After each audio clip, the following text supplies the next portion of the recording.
Easy banking solution की इस video में कुमार बात करूंगा किस तरह से पीएनबी की एटीएम का ई कॉमर्स ट्रांजैक्शन इनेबल या डिसेबल किया जाए थ्रू वेरियस चैनल। आरबीआई की लेटेस्ट गाइडलाइन के हिसाब से e commerce transaction international transaction को इनिशियली ब्लॉक करके रखा जाता है ताकि आपके साथ फ्रॉड ना हो। ये सिर्फ आपकी प्रोटेक्शन के लिए किया जाता है। लेकिन आपको जब भी ई कॉमर्स ट्रांजैक्शन या इंटरनेशनल ट्रांजैक्शन वाईफाई के थ्रू जो पेमेंट होता है वो इनेबल करना है तो आप बहुत ही इजीली घर बैठे कर सकते हैं, एटीएम जाके कर सकते हैं, कॉल सेंटर को कॉल करके कर सकते हैं, या फिर मोबाइल की एप्लीकेशन जो है हमारा मोबाइल बैंकिंग का उसके थ्रू कर सकते हैं। इनेबल डिसेबल बहुत ही इजी प्रोसेस है इसका। सो इस पे होगी चर्चा। Let's start. फर्स्ट जो प्रोसेस के बारे में हम बात करेंगे वो है आपका pnbnet.com की जो वेबसाइट है उसके थ्रू कैसे हम इनेबल या डिसेबल करेंगे ई कॉमर्स, पीओएस और एटीएम ट्रांजैक्शन को। तो हमें गूगल में सबसे पहले यहाँ लिखना होगा पीएनबी netpnb.com पे यहाँ पर रिटेल इंटरनेट बैंकिंग का आपका ऑप्शन आता है, उस पर आपको क्लिक कर देना है।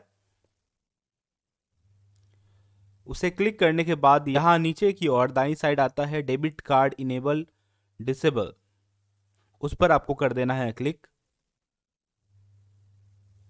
फिर आपको आपका अकाउंट नंबर देकर कंटिन्यू करना है। आपके मोबाइल में एक ओटीपी आएगी, वो ओटीपी आपको 5 मिनट के अंदर इसमें दे देना है और ओटीपी डालकर आपको कंटिन्यू करना है। ओटीपी डालने के बाद आपका नाम आ जाएगा, नाम के साथ आपको लिखना है यहाँ पर आपका कार्ड नंबर जो 16 डिजिट है विदाउट एनी स्पेस,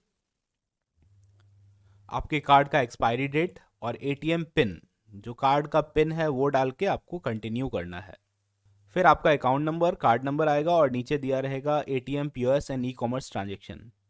अगर आप उसका एक्सेस जो है डोमेस्टिक या इंटरनेशनल तक सीमित रखना चाहते हैं तो आप उसे सेलेक्ट कर सकते हैं।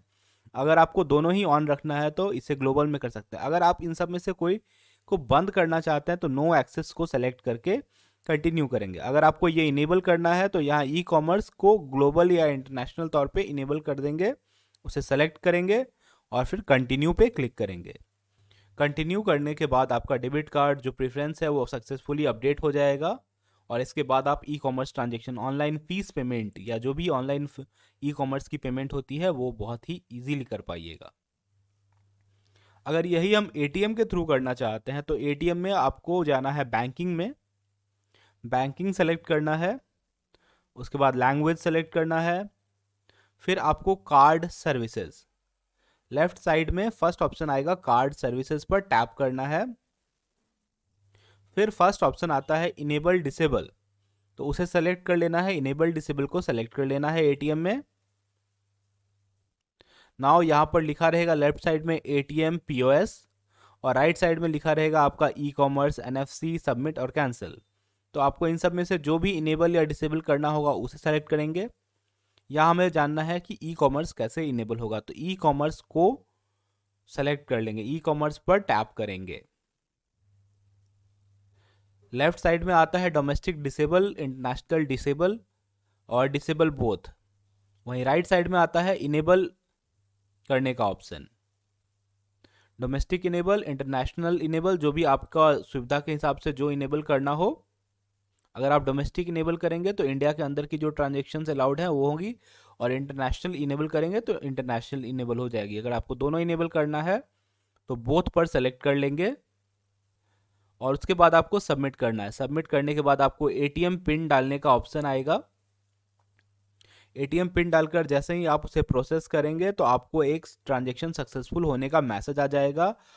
अगर आप नेट बैंकिंग के थ्रू, मोबाइल ऐप के थ्रू डेबिट कार्ड में ई कॉमर्स को इनेबल करना चाहते हैं तो ये भी बहुत आसान है। यहाँ पर आपको सबसे पहले सर्विसेज का जो ऑप्शन है, यहाँ पर सर्विसेज के ऑप्शन में जाना है, फिर आपको डेबिट कार्ड्स में सेलेक्ट कर लेना है। फिर यहाँ पर नीचे से तीसरा ऑप्शन है डेबिट कार्ड इनेबल डिसेबल, तो उसे सेलेक्ट करना है। फिर आपको अपना अकाउंट नंबर देकर कर देना है कंटिन्यू। फिर आपको आपका कार्ड नंबर सेलेक्ट करना है, डेट ऑफ एक्सपायरी और पिन देकर कंटिन्यू करना है। पिन देकर कंटिन्यू करने के बाद यहाँ पर आपको इनिशियली जो है ई कॉमर्स डिसेबल दिखेगा, उसे आपको इनेबल कर देना है। अगर आप उसे पहले से इनेबल है और डिसेबल करना चाहते हैं तो डिसेबल भी कर सकते हैं। ये सेलेक्ट करने के बाद आप करेंगे सबमिट। सबमिट करने के साथ ही आपको ट्रांजेक्शन पासवर्ड डालना है और ये आपका ई कॉमर्स ट्रांजेक्शन बहुत ही इजीली आपका एक्टिव हो जाएगा।